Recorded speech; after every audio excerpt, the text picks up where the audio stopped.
Hello भक्तों, राधे राधे। जय माता दी। बोल सच्चे दरबार की जय। ये देखो हमारे जो भी उगे हैं, ये देखिए।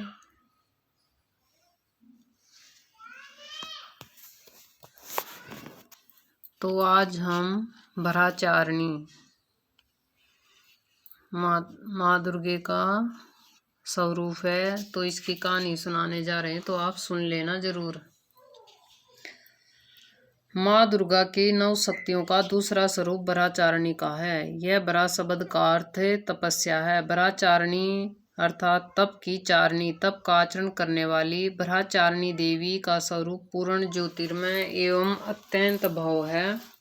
इसके दाहिने हाथ में जप की माला एवं बाएं हाथ में कमंडल रहता है। माँ दुर्गा जी का यह दूसरा स्वरूप भक्तों एवं सिद्धियों को अनंत फल देने वाला है। इसकी उपासना से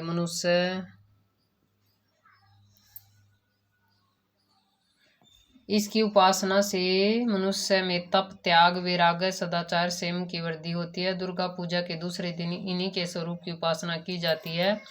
इस दिन साधक का मन स्वादिष्ट चक्कर में स्थित होता है। इस चक्कर में अवस्थित मन वाला योगी उसकी कृपा और भक्ति प्राप्त कर लेता है। बोल सच्चे दरबार की जय। बोल शेरा वाली माता तेरी सदा ही जय। महर्षि मार्कंडे जी भगवान सूर्य के पुत्र श्रवण की उत्पत्ति की कथा को मैं विस्तार से कहता हूँ, आप ध्यान से सुनिए। सूर्य की शिस्त्री छाया से उत्पन्न सार्वण जगजननी महामाया की कृपा से जैसे जैसे मनंतवर के अधिपति बने, वह विशिष्ट कथा सुनिए। प्राचीन काल में स्वरोचित मनंतवर के चित्रवंशी राजा सूरत समस्त पृथ्वी के चक्रवर्ती राजा हुए। वे प्रजा को अपने पुत्र की भांति पालना करते थे। यवन राजाओं से राजा सूरत की शत्रुता हो गई। दुष्ट दलन राजा सूरत से उसका भयंकर युद्ध हुआ और थोड़ी सेना होने के कारण यवन राजाओं ने सूरत को हरा दिया। तदंतर राजा अपने नगर में आकर राज्य करने लगा। तो भी अन्य शत्रु राजाओं से राजा सूरत पर चढ़ाई कर दी और नगर में भी दुराचार्य मंत्रियों ने राजा का कोष, सैन्य तथा समस्त वस्तुएं छीन ली। तब राजा हार कर अकेला ही घोड़े पर सवार हो शिकार खेलने के बहाने घोर जंगल में चला गया। वहां उन्होंने महर्षि मेधा का सुंदर आश्रम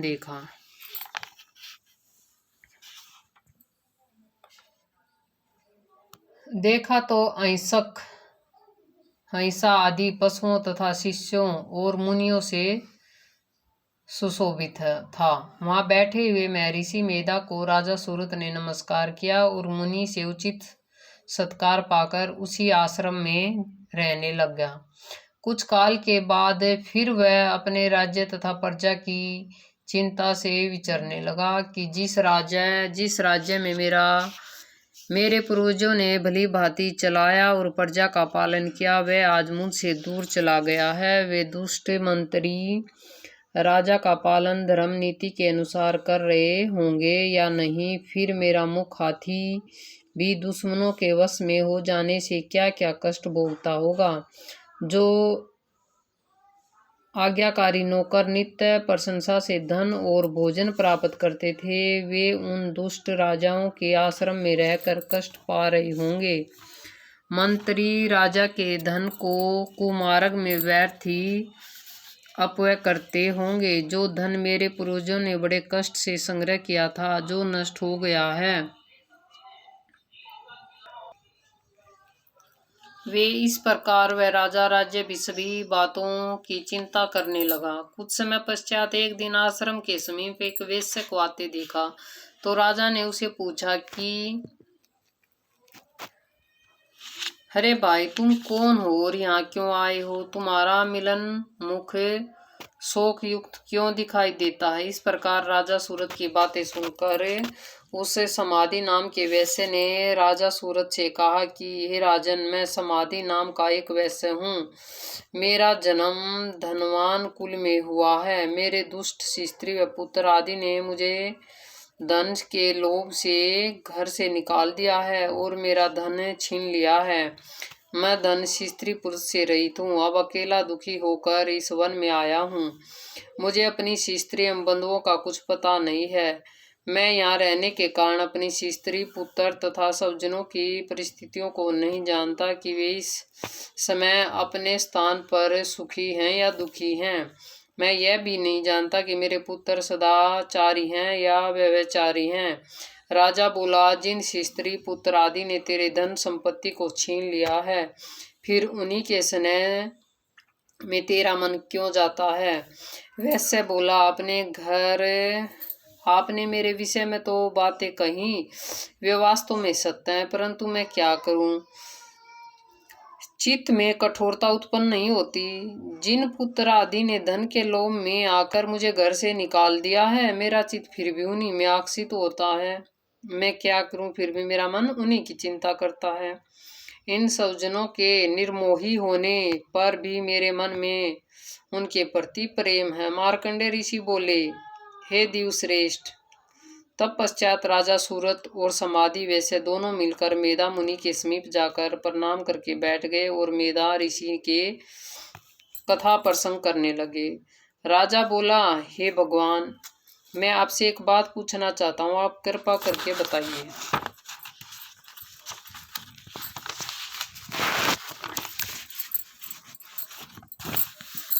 हे महाराज, मेरा मन वश में नहीं है। इससे मुझे दुख है।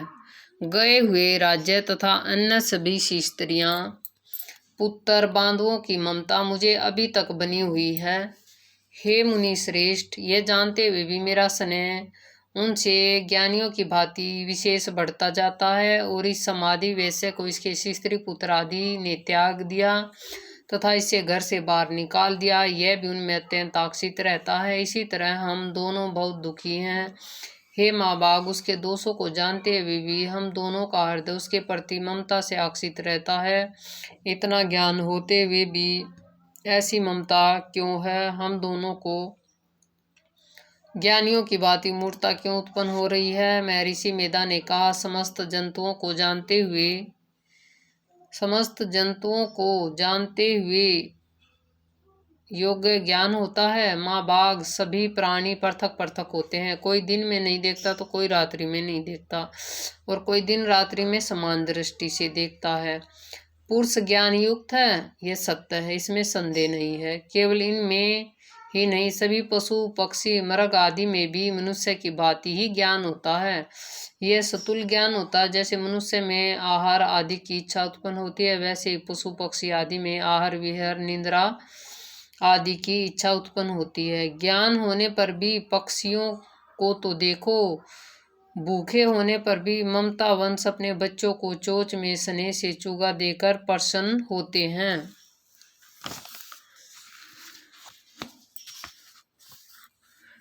हे राजन, मनुष्य भी अपने पुत्र पौत्रों से इसी भांति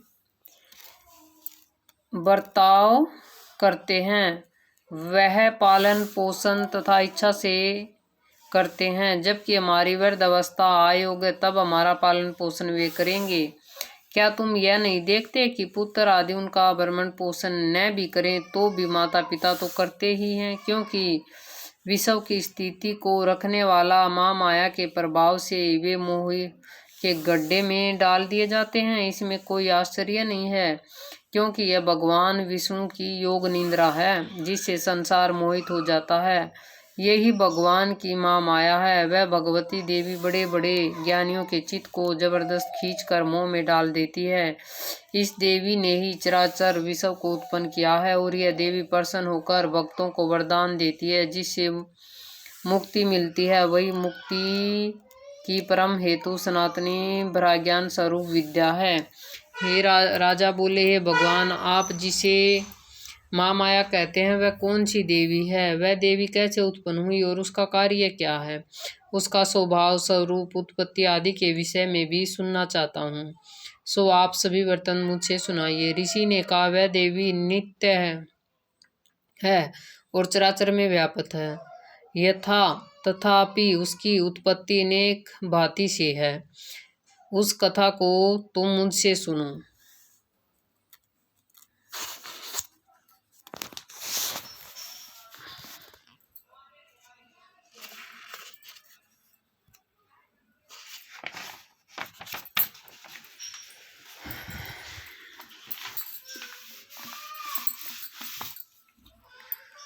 यह भगवती देवताओं के कार्य सिद्ध करने के लिए उत्पन्न होती है और अजन्मा होकर भी उत्पन्न कहलाती है। जब भगवान विष्णु विषव को त्याग कर अंत में जल ही जल करके योग निद्रा में शेष शैया पर शयन कर रहे थे, उसी समय विख्यात मधु और केटव नाम के दो दैत्य घोर असुर भगवान विष्णु के कान के मैल से पैदा होकर भराजी को मारने को तैयार हुए। भराजी विष्णु भगवान की नाभि कमल पर स्थित थे। उन दोनों भयंकर असुरों को मारने को आते देखकर और भगवान विष्णु को सोता हुआ देखकर भराजी योग निद्रा की प्रशंसा पूर्वक एकाग्रमन से स्तुति करने लगे, जिससे कि भगवान विष्णु के नेत्रों से भगवती योग माया अपना प्रभाव हटा ले और भगवान जाग गए।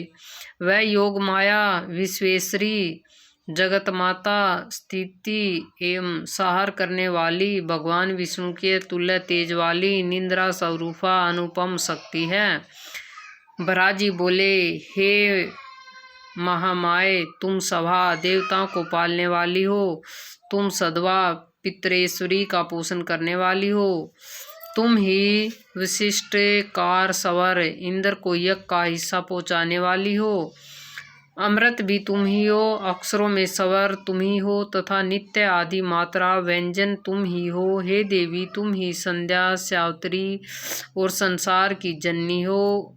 हे मातेश्वरी, विषव को उत्पन्न, पालन और संहार करने वाली आप ही हो। आप ही माँ विद्या, माँ देवी, माँ असुरी हो। आप ही समस्त चराचर के तीनों गुणों तत्व और रजतम को उत्पन्न करने वाली प्रकृति हो। आप ही काल रात्रि को, आप खड़ग, शूल, धार, घोर, चक्कर, शंख, धनुष, बाण, भूसुंडिल, परिदा आदि अस्त्र शस्त्र को धारण करने वाली हो। हे देवी, आप ही सौम्यता को तथा संसार में आप ही अति सुंदर हो, पर तथा अपार में श्रेष्ठ आप ही परमेश्वरी हो, जो इस विश्व की रचना और पालना सार करते हैं।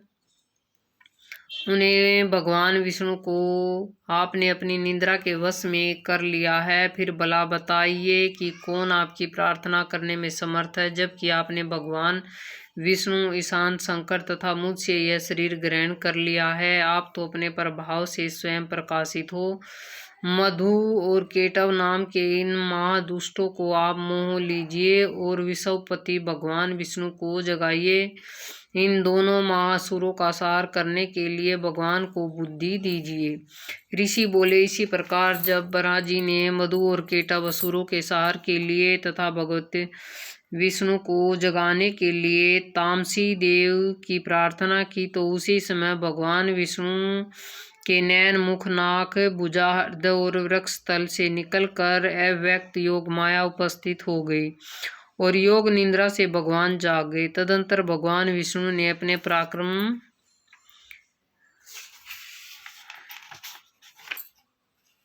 वीर्यमान मधु और केटव असुरों को देखा,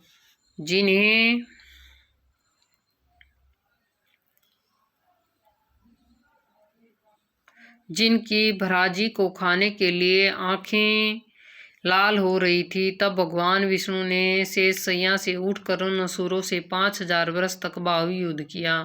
अति बलशाली माँ उत्पन्न दोनों असुरों को महामाया ने मोहित कर रखा था। अतः दुष्टों के भगवान ने इसे कहा कि आप हमसे वरदान मांगो। भगवान ने कहा, यदि तुम मुझ पर प्रसन्न हो तो मेरे हाथ तुम्हारी मृत्यु हो, मैं तो केवल यही वर चाहती हूँ।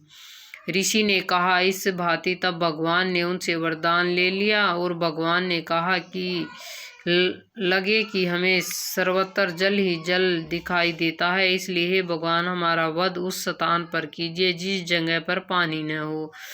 ऋषि मेधा ने कहा कि तब भगवान विष्णु ने शंख चक्र और गदा धारण किए और उन्हें तदास्तु कहकर और दोनों के सिर अपनी जंघा पर रखकर चक्रम से काट दिए। इसी प्रकार यह महामाया देवी श्री भराजी की प्रार्थना करने पर स्वयं उत्पन्न हुई। हे राजन, मैं अब इसके प्रभाव को बताती हूँ, आप ध्यान से सुनो। बोल दुर्गे माता तेरी सदाई जय। बोल सच्चे दरबार की जय। देवी जी का प्रादुर्भाव व महिषासुर की सेना का वध।